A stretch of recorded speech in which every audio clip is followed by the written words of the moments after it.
Ter a ti meu coração e derramar meu ser é o que meu coração deseja toda manhã.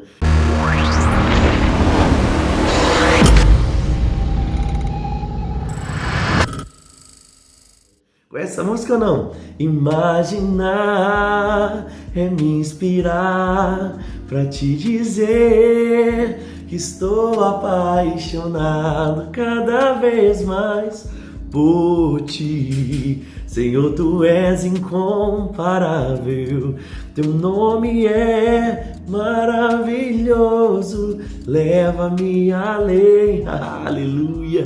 Essa é a expectativa do nosso coração, não é, querido? Irmos além dentro daquilo que Deus tem, e como eu fico feliz em ter a oportunidade de estar aqui, lendo a Bíblia juntamente com você, se expondo a essas verdades, porque não existe outro caminho, querido. Se nós queremos conhecer a Deus, nós precisamos meditar na palavra, se expor à palavra. Então eu quero desde já parabenizar você, porque se você está aqui com a gente, você escolheu o caminho certo. Se você faz parte, da leitura do Bíblia Humano, se você está aqui para crescer e avançar, eu quero dizer que o seu futuro vai ser glorioso, porque o primeiro passo para uma vida bem-sucedida é conhecer Deus através da sua palavra e depois praticar aquilo que você está aprendendo. Eu sou o pastor Leandro Machado, é um prazer de fato estar aqui com você. Se você está chegando agora, é novo no canal, já se inscreve aqui, ativa o sininho, porque todos os dias nós temos um vídeo aqui lendo a Bíblia para edificar a sua vida. Se você já é um escudeiro aí, uma escudeira fiel que está com a gente, já deixa o like aqui no vídeo para você não esquecer, já escreve aqui nos comentários, estou firme, ou coloca um escudinho aí, escreve escudeiro. Lembrando que todo dia, de segunda a sexta, 7 e 7, nós temos uma live especial lá no meu Instagram, o Leandro Machado. Eu quero te convidar para fazer parte, tá bom? Nós estamos lendo então Mateus, Levítico e também Provérbios, e hoje nós vamos de Mateus, capítulo de número 9, a partir do verso 18. A Bíblia que eu vou usar hoje é a NVT, nova versão transformadora, tá bom? Então ele diz assim, Mateus 9, 18. Aumenta o som, abre a Bíblia aí, você que vai acompanhar, e bora para a leitura. Ele diz: enquanto Jesus ainda falava, o líder da sinagoga local veio e se ajoelhou diante dele e disse: minha filha acaba de morrer, mas se o Senhor vier e colocar as mãos sobre ela, ela viverá. Então Jesus e seus discípulos se levantaram e foram com ele. Nesse instante, uma mulher que há 12 anos sofria de grande hemorragia se aproximou por detrás dele e tocou na borda do seu manto, pois pensava: se eu apenas tocar em seu manto, serei curado. Jesus se voltou e quando ele viu, a filha, ele disse: anima-se, sua fé te curou. A partir daquele momento, a mulher ficou curada. Quando Jesus chegou à casa do líder da sinagoga, viu uma grande multidão agitada e ouviu uma música fúnebre. Saíram então dali e lhe disseram: a menina não está morta, apenas está dormindo, ele disse. O que estavam ali então olharam e riram dele. Depois que a multidão foi colocada para fora, Jesus entrou e tomou a menina pela mão e se levantou. A notícia de milagre se espalhou por toda a região. Depois que Jesus saiu dali, 2 cegos foram atrás dele gritando: filho de Davi, tenha misericórdia de nós. Quando Jesus entrou em casa, os cegos se aproximaram e ele lhes perguntou: vocês creem que eu posso vê-los ver? Sim, Senhor, responderam eles. E ele tocou os olhos dos 2 e disse: seja feito conforme a sua fé. Então os olhos deles se abriram e puderam ver, e Jesus advertiu severamente que não contassem a ninguém. Eles, porém, saíram e espalharam a sua fama, saíram contando para todo mundo, a região inteira ficou sabendo. Verso 32. Quando partiram, foi levado então até Jesus um homem que não conseguia falar, porque estava possuído de um demônio. O demônio foi expulso e em seguida o homem começou a falar. As multidões ficaram admiradas. Jamais aconteceu algo parecido em Israel, as pessoas exclamavam. Vale lembrar aqui, gente, que não é todo mundo que está com demônio, tá bom, gente? Senão tem gente que já vai olhar e falar: todo mundo que é mudo está com demônio. Não tá não, às vezes de fato foi uma deficiência, que acabou acontecendo, porque lembra, o mundo está em transformação, O pecado de Adão afetou a humanidade e hoje pela palavra nós podemos mudar a realidade das coisas que acontecem, tá bom? Mas o mundo ainda sofre as consequências da queda do homem. Então bora lá. E ele diz, verso 34: e os fariseus contudo disseram: ele expulsa demônios pelo príncipe dos demônios que lhe dá poder. Verso 35: Jesus andava por todas as cidades e todos os povoados da região, ensinando nas sinagogas e anunciando as boas novas do reino, e curava toda enfermidade e doença. Quando viu as multidões, ele teve compaixão, pois estavam confusas e desamparadas como ovelhas sem pastor. 37. Então disse aos discípulos: a colheita é grande, mas os trabalhadores são poucos. Ore para o Senhor da colheita, peça que ele envie mais trabalhadores para os seus campos. Então a gente percebe aqui, né, de fato, Jesus trazendo ensinamento sobre orar para pessoas ministrarem, para serem de fato enviados, mas a gente vê também muita cura acontecendo como consequência da fé. Lembra, gente, milagres eles acontecem, mas eles são uma curva fora de uma linha, né? Porque a linha onde as curas, os milagres realmente acontecem, enquanto pessoas estavam doentes e agora são curadas, é através de eu conhecer a palavra, crer na palavra e confessar a palavra, tá bom? Bora lá então, Levítico, capítulo de número 5. Nós terminamos, né, nos vídeos anteriores o livro de Êxodo, vimos a glória envolvendo o tabernáculo, vimos Deus sendo detalhista, né, na construção de cada coisa, e agora a gente vai aqui para Levítico, né, capítulo de número 5, e a gente está vendo aqui expiações. Ele fala muito, quando um pecar tem que fazer esse sacrifício, ele traz as liturgias, não é dentro do tabernáculo, mas também sacrifício e tudo mais. Ele diz aqui então, Levítico 5, se alguém for chamado para testemunhar a respeito de algo que tenha visto ou que seja de seu conhecimento, mas se recusar em fazê-lo, cometerá pecado e deverá ser castigado por causa do pecado.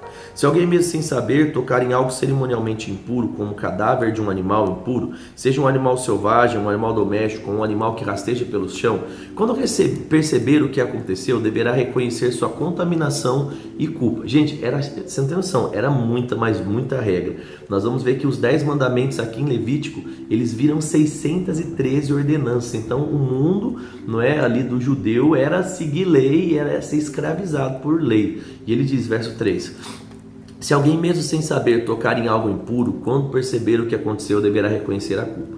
Se alguém mesmo sem saber fizer um voto impensado de qualquer tipo, para o bem ou para o mal, quando perceber a imprudência do voto, deve reconhecer a culpa. Quando alguém perceber o culpado, em qualquer um desses casos, deverá confessar o seu pecado. Quando um castigo pelo pecado, trará ao Senhor uma ovelha ou uma cabra do rebanho, e essa será uma oferta pelo pecado, com o qual o sacerdote fará expiação pelo pecado da pessoa. Se a pessoa não tiver recurso para oferecer uma ovelha, trará ao Senhor 2 rolinhas ou 2 pombinhos como castigo pelo pecado. Uma das aves será para a oferta do pecado e a outra para o holocausto. As entregas, devem ser feitas ao sacerdote, que apresentará a primeira ave como oferta pelo pecado e torcerá o pescoço da ave, mas não arrancará a cabeça.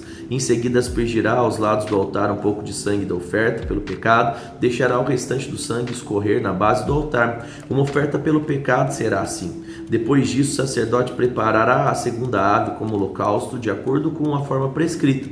Desse modo, o sacerdote fará expiação pelo pecado da pessoa e ela será perdoada. Se a pessoa não tiver condições de oferecer nem sequer 2 rolinhas ou 2 pombinhas, trará 2 litros de farinha da melhor qualidade. Olha que legal, você percebe o zelo, de Deus de não colocar algo que o povo não poderia oferecer. Então ele entendia que lá na época já tinham pessoas, em várias condições, e ele sabia que em cada condição a pessoa poderia agir corretamente, fazer o melhor e assim alcançar o favor, no caso aqui a misericórdia e a remissão. E ele diz assim, uma vez que essa será uma oferta pelo pecado, não deve misturar o azeite com a farinha, nem acrescentará incenso. Verso 12. Trará farinha ao sacerdote, que pegará um punhado como porção memorial, queimará a porção no altar sobre as ofertas especiais apresentadas ao Senhor. É uma oferta pelo pecado. Desse modo, o sacerdote fará expiação por aqueles que foram culpados. De algum desses pecados eles serão perdoados. O restante da farinha será do sacerdote, como se faz com a oferta do cereal. 14. O Senhor então disse a Moisés: se alguém cometer um delito religioso, violando mesmo sem intenção algum mandamento sobre as coisas sagradas do Senhor, deverá trazer ao Senhor uma oferta de culpa. A oferta será um carneiro sem defeito, do próprio rebanho, calculado em prata de acordo com o ciclo do santuário. A pessoa pagará uma indenização referente ao delito religioso que cometeu, com um acréscimo do 5º valor. Quando entregar o pagamento do sacerdote, ele fará expiação pela pessoa com um carneiro sacrificado, com oferta pela culpa, e ela será perdoado. Sabe o que eu lembrei agora, né? Muitas pessoas às vezes elas chegam e me indagam, né, sobre dízimo, sobre oferta. E eu fico pensando, né, se essas pessoas estivessem nesse tempo aqui, meu Deus, elas iam tudo pro inferno, né? Porque a galera aí tudo mão de vaca, não quer, né, ser generoso, abençoar a vida dos outros, né? Só pensa no próprio ventre. Se tivesse nessa época aqui, meu amigo, eles iam tudo arder. Então não seja essa pessoa assim, gente. Deus quer usar você, os seus recursos, o seu tempo, a sua vida para mudar a vida de pessoas. Não é sobre você, existe algo maior para ser construído nesse mundo. E aí ele vai dizer aqui, a partir do verso de número 17, se alguém pecar quebrando algum mandamento do Senhor, mesmo que não tenha consciência do que fez, é culpado e será castigado por causa do pecado. Como oferta pela culpa, deve trazer ao sacerdote um carneiro sem defeito do próprio rebanho, devidamente avaliado. Desse modo, o sacerdote fará expiação pelo pecado não intencional que a pessoa cometeu e ela será perdoada. Essa é uma oferta pela culpa, pois a pessoa certamente se tornou culpada diante do Senhor. Agora Levítico 6:1, ele diz: então o Senhor disse a Moisés, quando alguém pecar enganando o seu próximo, também estará cometendo delito contra o Senhor. Se esse alguém for desonesto num negócio que envolve depósito como garantia, roubar ou praticar extorsão, encontrar um objeto e negar que o encontrou, ou mentir e depois jurar dizer a verdade a respeito desse pecado, alguma prática semelhante a essa será culpado pelo pecado que cometeu. Então cuidado quando você tenta passar as pessoas para trás aí nos negócios, tá bom? E ele continua, 4, será culpado pelo pecado que cometeu e deve devolver o que roubou, ou o valor que extorquiu, ou o depósito feito como garantia, ou o objeto perdido que encontrou, ou qualquer coisa que tenha obtido como juramento falso. Fará restituição pagando a pessoa prejudicada o total com acréscimo do quinto do valor. No mesmo dia deve apresentar uma oferta pela culpa. Como oferta pela culpa ao Senhor, deve trazer ao sacerdote um carneiro sem defeito do próprio rebanho, devidamente avaliado. Desse modo, o sacerdote fará expiação pela pessoa diante do Senhor e ela será perdoada de qualquer um desses pecados cometidos. Então o Senhor disse também a Moisés: dê a Arão e seus filhos as seguintes instruções sobre holocaustos. Os holocaustos serão deixados sobre o altar até a manhã do dia seguinte, e o fogo sobre o altar será mantido aceso a noite toda. Pela manhã, depois que o sacerdote de serviço tiver vestido suas roupas oficiais de linho e também as roupas de baixo, também de linho limpará as cinzas do holocausto e colocará ao lado do altar. Em seguida removerá as roupas de linho, vestirá as roupas habituais e levará as cinzas para fora do acampamento, até um lugar cerimonialmente puro.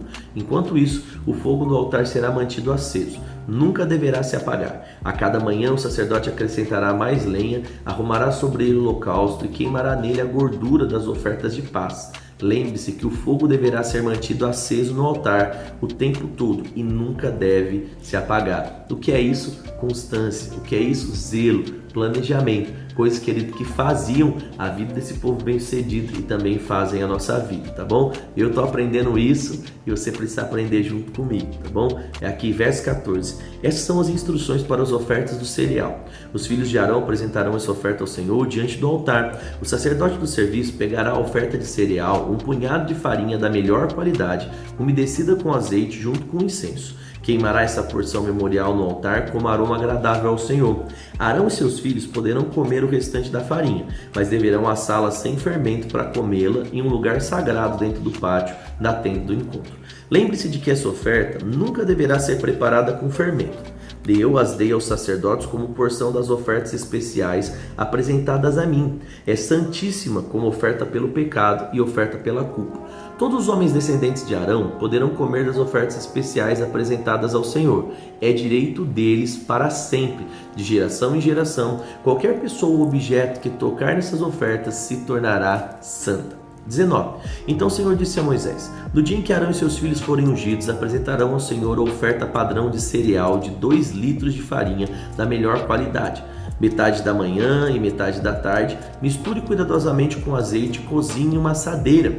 Corte fatias e a oferta de cereal e a apresente como aroma agradável ao Senhor. A cada geração, o sacerdote ungido que suceder Arão deve preparar da mesma forma. Ela pertence ao Senhor e será totalmente queimada. Essa é uma lei para sempre. Todas as ofertas de cereal dos sacerdotes serão totalmente queimadas, nenhuma parte poderá ser consumida como alimento. O Senhor também disse a Moisés: dê a Arão e a seus filhos as seguintes instruções para a oferta pelo pecado. O animal apresentado como oferta pelo pecado é oferta santíssima e deve ser morto diante do Senhor, onde são mortos os animais para o holocausto. O sacerdote que apresentar o sacrifício como oferta pelo pecado comerá sua porção em um lugar sagrado dentro do pátio da tenda do encontro. Qualquer pessoa ou objeto que tocar a carne do sacrifício se tornará santo. Se o sangue do sacrifício respingar na roupa de alguém, a peça manchada deverá ser lavada num lugar santo. Se for usada uma panela de barro para cozinhar a carne do sacrifício, terá que ser quebrada em seguida. Olha que doido isso aqui. Se for usada uma panela de bronze, terá que ser esfregada e bem enxaguada com água. Qualquer homem da família dos sacerdotes poderá comer dessa oferta, é oferta santíssima. Mas a oferta pelo pecado não poderá ser comida, e se o sangue for levado à tenda do encontro como oferta para expiação no lugar santo, nesse caso será totalmente queimado no fogo. Então, gente, mais uma vez, a gente vê aqui o cuidado de Deus, né, de fato criar um meio, criar um caminho para que o homem ainda perfeito, morto na sua condição de pecado e delito, pudesse não ser condenado por completo, né, não fosse morto, né, para que a misericórdia de fato pudesse operar ali e manter o homem vivo, para depois um dia, como nós já aprendemos em Hebreus, né, o Cordeiro de Deus que tira o pecado do mundo, de uma vez por todas pudesse oferecer o seu sangue para a transformação. Tá bom? Vamos lá então agora para Provérbios, capítulo de número 21. Aprender um pouquinho com a sabedoria de Salomão, né? O Provérbios que em um capítulo ele fala sobre muitos assuntos, não sei se vocês já perceberam isso, então eu quero até te encorajar, né? Depois que a gente lê, pega durante o dia, dá uma relida lá, né? Em algum momento no seu almoço, na sua janta, né? Não sei qual é a hora que você tem tempo, lê de novo Provérbios para que de fato você possa meditar nessas palavras que mudam a nossa vida. Então bora lá, ó, beber uma aguinha. E ele diz, ó, Provérbios capítulo de número 21, ó, o coração do rei é como os canais de águas controlados pelo Senhor, ele conduz para onde quer. Ainda que as pessoas se considerem corretas, o Senhor examina o coração de cada um. O Senhor se agrada mais ao fazermos o que é certo e justo do que do sacrifício que lhes oferecemos. Então, melhor, né, do que errar e sacrificar é obedecer. E ele vai dizer no verso 4, os olhos arrogantes, o coração orgulhoso, atos perversos, tudo isso é pecado. Quem planeja bem e trabalha com dedicação, prospera. Quem se apressa e toma atalhos, fica pobre. A riqueza obtida por meio de mentiras é neblina que se dissipa em armadilha mortal. A violência dos perversos os destruirá, pois se recusam fazer o que é justo. O culpado anda por um caminho tortuoso. O inocente percorre uma escada reta. O melhor é viver, né, sozinho em um canto de um sótão do que morar com uma esposa briguenta pela casa. O perverso deseja o mal e não tem compaixão do próximo. Quando o zombador é castigado, o ingênuo se torna sábio. Quando o sábio é instruído, adquire ainda mais conhecimento. Verso 12. Deus, o justo, sabe o que se passa na casa dos perversos, e ele trará desgraça sobre eles. 13. Quem fecha os ouvidos aos clamores dos pobres será ignorado quando passar necessidade. O presente entregue em segredo acalma a ira. O suborno oferecido às escondidas abranda a fúria. A justiça é alegria para o justo, mas causa pavor nos que praticam o mal. Quem se desvia do caminho da prudência acabará na companhia dos mortos. Então, cuidado aí, hein? Ande em prudência. 17. Quem ama os prazeres ficará pobre. Quem ama o vinho e o luxo nunca enriquecerá. Então lembra, a Bíblia não traz, né, o beber, né, o vinho como um pecado, né, traz o embriaguez. Mas a Bíblia, por muitas vezes, ela diz que não é um caminho de sabedoria fazer o uso de bebida alcoólica, tá bom? Então 18, ele diz, os perversos serão castigados no lugar dos justos, os desleais em lugar dos honestos. É melhor viver sozinho no deserto do que morar com uma esposa briguenta que só sabe reclamar. O sábio possui riqueza e luxo, mas o tolo gasta tudo que tem. Quem busca a justiça e o amor encontra a vida, justiça e honra. O sábio conquista a cidade dos fortes e derruba a fortaleza em que eles confiam. Cuida da língua e fica de boca fechada e você não se meterá em apuros. 24. O zombador é orgulhoso e convencido e age com extrema arrogância. O preguiçoso deseja muitas coisas, mas acabará sempre em ruína. Coloca suas mãos e se recusa a trabalhar. Algumas pessoas cobiçam o tempo todo, mas o justo gosta de repartir o que tem. O sacrifício do perverso é detestável, especialmente quando oferecido com más intenções. A testemunha falsa será morta. A testemunha confiável, sim, terá permissão de falar. 29. A teimosia do perverso transparece em seu rosto, mas o justo pensa antes de agir. Não há sabedoria e entendimento, nem conselho humano capaz de resistir ao Senhor. 31. O cavalo é preparado para o dia da batalha, mas quem dá a vitória é o Senhor. Uau, que fechamento maravilhoso. O cavalo é preparado para o dia da batalha, mas quem dá a vitória é o Senhor. Ou seja, por mais preparado que você esteja, sempre a sua vitória será garantida pelo Senhor e não pela força do seu braço. Quanta coisa poderosa, né? Então vimos aqui, né, Jesus manifestando milagres através da fé das pessoas. Vimos também Deus trazendo toda, né, a parte do ritual de como deveriam ser feitas ofertas para que o pecado fosse perdoado. E aqui, né, Salomão fala sobre muitas coisas. Fala sobre fechar as bocas, fala sobre abrir os ouvidos, fala sobre, né, que é melhor estar numa casa feia do que estar numa casa bonita, com a mulher briguenta. Então você percebe muita coisa ele falando aqui sobre confiar no Senhor, que cada uma essas verdades de fato possam fazer parte da sua vida e também da sua prática para que o melhor de Deus aconteça. Vamos orar? Pai, eu quero render graça ao Senhor pela sua fidelidade, eu quero colocar a vida de cada um dos meus irmãos diante do Senhor e eu declaro mesmo o melhor do Senhor acontecendo. Obrigado, Pai, porque até aqui o Senhor tem nos ajudado, mas eu declaro que coisas infinitamente maiores o Senhor vai